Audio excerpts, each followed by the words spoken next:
വികാരപരമായിട്ട് തന്നെ ഇപ്പോൾ ഈ കമ്മിറ്റി ഈ യോഗത്തിൽ എടുത്തിട്ടുണ്ട്. വളരെ വലിയ വികാരമായിട്ട്. കാരണം ഇങ്ങനൊരു പ്രസിദ്ധീകരണം ഉണ്ടായപ്പോൾ തന്നെ അപ്പം തന്നെ ഐക്യത്തിന് കാഹളം മുഹക്കിയത് NSS നേതൃത്വമാണ്. അതിൽ അദ്ദേഹത്തോട് ഞങ്ങൾക്ക് നന്ദിയുണ്ട്. കാരണം ആദ്യമായിട്ട് ഞാൻ ഈ മെസ്സേജ് എറണാകുളത്ത് വെച്ച് പറയുമ്പോൾ അദ്ദേഹം ഉടനെ തന്നെ ഈ ഐക്യം കാലഘട്ടത്തിന് ആവശ്യമാണെന്നും പറഞ്ഞുവെന്ന് മാത്രമല്ല, മുഖ്യമന്ത്രിയുടെ കാറിൽ കയറിയതാണ് വലിയ കുഴപ്പമെന്നാണല്ലോ പറഞ്ഞിരുന്നത്.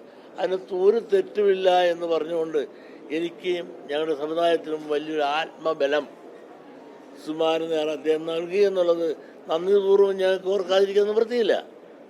അതുകൊണ്ട് അദ്ദേഹത്തിൻ്റെ മനസ്സ് എന്തുകൊണ്ടും ഞങ്ങളുടെ മനസ്സുമായി സമന്വയിച്ച് നിൽക്കുന്ന ഈ സമയത്ത് അത് ചർച്ച ചെയ്യാനും എങ്ങനെ അത് വർക്കൗട്ട് ചെയ്യണം എന്നുള്ളതിനെപ്പറ്റി ചർച്ച ചെയ്യാനും തുഷാർ അങ്ങോട്ട് പോകുന്നുണ്ട്.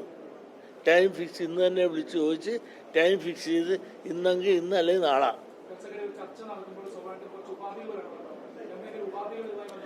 ഒരു ഉപാധിയില്ല. എങ്ങനെ വേണമെന്നുള്ള അത് മറ്റാരുടെ ഒരു വിദ്വേഷത്തിന് വേണ്ടിയിട്ടല്ല, മറ്റൊരു മതക്കാരെ വിദ്വേഷിക്കപ്പെടുത്താനല്ല, ഒരു സംഘടനയെ വിദ്വേഷിക്കാനല്ല, ഒരു വ്യക്തിയെ വിദ്വേഷിപ്പിക്കാനല്ല, ഒരു സാമൂഹ്യ നീതിക്ക് വേണ്ടി സമാന ചിന്താധികാരായ ഇതുപോലുള്ള വേദന അനുഭവിക്കുന്ന സമാന ചിന്താധികാരായ സമുദായ അംഗങ്ങൾ, അതിനകത്ത് നായാടി തൊട്ട് നേരെ നസ്രാണി വരെ ഉണ്ടാകും. ഒരുപാട് നസ്രാണി വിഭാഗങ്ങൾ തുഷാറിനോട് സമീപിച്ചിട്ടുണ്ട്, എന്നോട് സമീപിച്ചിട്ടുണ്ട്.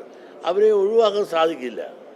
അപ്പോൾ അതെല്ലാം എങ്ങനെ വർക്കൗട്ട് ചെയ്യണം എന്നുള്ളത് പ്രിയമുള്ള മിസ്റ്റർ സുകുമാരൻ നായരുമായിട്ട് കൂടി ആദ്യം ചർച്ച ചെയ്തിട്ട് വേണം മുമ്പോട്ട് പോകാനെന്നുള്ളതാണ് ഞങ്ങളുടെ ചിന്ത.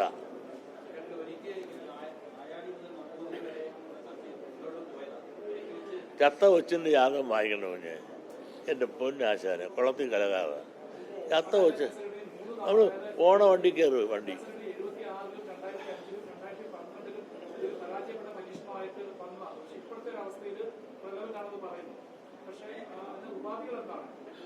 കാരണം ഒരുപാട് പരീക്ഷണങ്ങൾ നടത്തിയിട്ട് അവസാനം വിജയിച്ച കാര്യങ്ങളില്ലേ.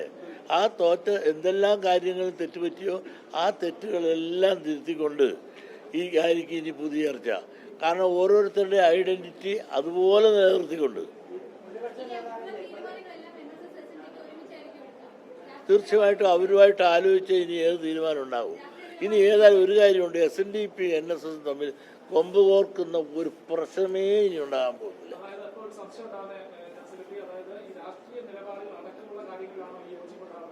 രാഷ്ട്രീയ നിലപാടുകളെ പറ്റി ഞങ്ങളൊന്നും പറഞ്ഞില്ലല്ലോ.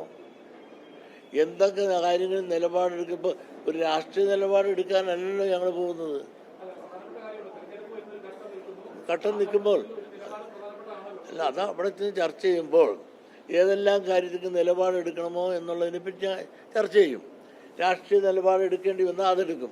അതെല്ലാം അവരവരുടെ നിലപാടനുസരിച്ച് സമദൂരത്തിൽ പോട്ടെ എന്ന് അവർ തീരുമാനിച്ചെങ്കിൽ അങ്ങനെ പോകും.